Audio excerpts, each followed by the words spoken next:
pillow thing. We had the actual actor, Victor, on set at all times. Actual filming process was it's just like working with another actor. You're reacting and he's speaking, he's signing. Thing is a classic character in the Addams Family canon. The first phone call I had with Tim, he wanted Thing to be derived from an actor, a performer. So we set out to find us an actor who could do the part. Somebody who had the right look to the hands, who had nimble fingers, was able to do all of these moves. Also, they had to be, young enough and supple enough to fit in very awkward situations. Victor is a magician by trade. That's what he does. That's how he makes his living. He's never been an actor. So we brought him in and we started doing rehearsals with him to see what he could do and to show him what worked with a walk and what didn't work with a walk. And that first scene he kind of really nailed. It's pretty hard to create from start to end. Even the way he talks, it's pretty hard to find movements that can express feelings. Not above breaking a few fingers.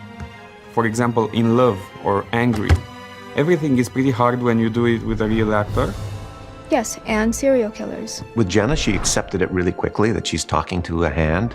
I know I'm stubborn, single-minded, and obsessive. It honestly wasn't difficult at all. It was more so difficult where if I had to interact with him and I had to pretend he was there and hold nothing. Did you really think my highly trained olfactory sense wouldn't pick up on the faint whiff of neroli and bergamot in your favorite hand lotion? I could do this all day. On set, you have to prepare with the VFX guys. They have to see what angle do they use, how is thing positioning, find ways to hide the thing, for example, under a bed. Hey, I can't fit under a bed, let's make a hole in the floor. Hey, I can't fit under the floor, let's raise the whole building in the air, so put him under the floor. We would need to do CG thing as well, but only when pretty much everything else failed.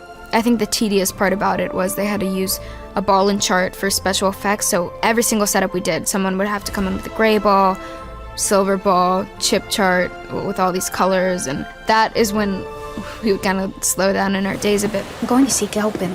I'm not stopping. Well, you've got a hand on set and he's acting. And normally when you talk about a paint out and visual effects, oh yeah, paint out, it's easy. But we're like painting out 90% of the human being that's dominating the shot and keeping the 10% that's the hand. It's actually very hard to do. It's slow for the crew because they have to light it in such a way that Victor's not casting shadows. So there's a lot that goes into doing it. This isn't weird at all. The VFX guys, me, we all tried to make a teamwork for a thing, and what ended up looking like, it's awesome.